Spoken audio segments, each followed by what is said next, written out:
ইতালিতে প্রবাসীদের রেমিটেন্সের টাকা নিয়ে লাপাত্তা হয়েছে ফার্স্ট সিকিউরিটি ইসলামী মানি এক্সচেঞ্জ নামের একটি প্রতিষ্ঠান। গ্রাহকদের আকৃষ্ট করতে বৈধ পথে রেমিটেন্স পাঠানোর জন্য দেয়া হতো বাড়তি বিনিময় রেট, আর সেই প্রলোভনে খোয়া গেছে প্রায় 12 কোটি টাকার সমপরিমাণ ইউরো। ইতালি থেকে সাইফুল ইসলামের তথ্য, ছবিতে ডেস্ক রিপোর্ট।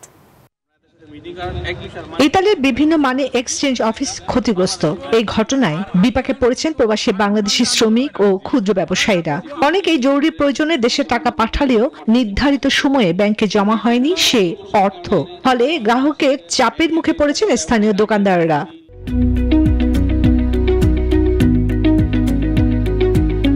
আজকে আমরা সাহায্যের মতো আসছি।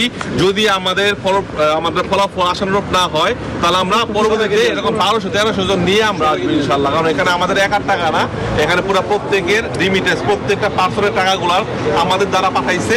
এই পরিস্থিতি সমাধানে রোমের বাংলাদেশ দূতাবাস বরাবর লিখিত আবেদন করেছেন ভুক্তভোগীরা। দূতাবাস জানিয়েছে বিষয়টি খতিয়ে দেখা হচ্ছে, পাশাপাশি বাংলাদেশ ব্যাংকের সাথেও যোগাযোগ করা হবে। আমি বাংলাদেশ সরকারের কাছে বিনীত অনুরোধ করতেছি, আমরা সবাই আবারও বলতেছি, বিনীত অনুরোধ করতেছি, আপনারা আমাদেরকে আর এরকম ভাবে আমাদের সমস্যার ভিতরে ফেলে রাখেন না। এদিকে রোমের ফার্স্ট সিকিউরিটি ইসলামী মানি এক্সচেঞ্জ শাখার কর্মকর্তাদের সাথে একাধিকবার যোগাযোগ করার চেষ্টা করা হলেও সফল হয়নি। তবে গুঞ্জন উঠেছে প্রতিষ্ঠানটি ইতিমধ্যে বিক্রি হয়ে গেছে। প্রবাসীদের কষ্টার্জিত অর্থ নিয়ে প্রতারণা এই ঘটনায় ইতালি জুড়ে উদ্বেগ ছড়িয়ে পড়েছে। এখন সকলের অপেক্ষা সরকারি পদক্ষেপের মাধ্যমে দ্রুত সমাধান আসবে কিনা।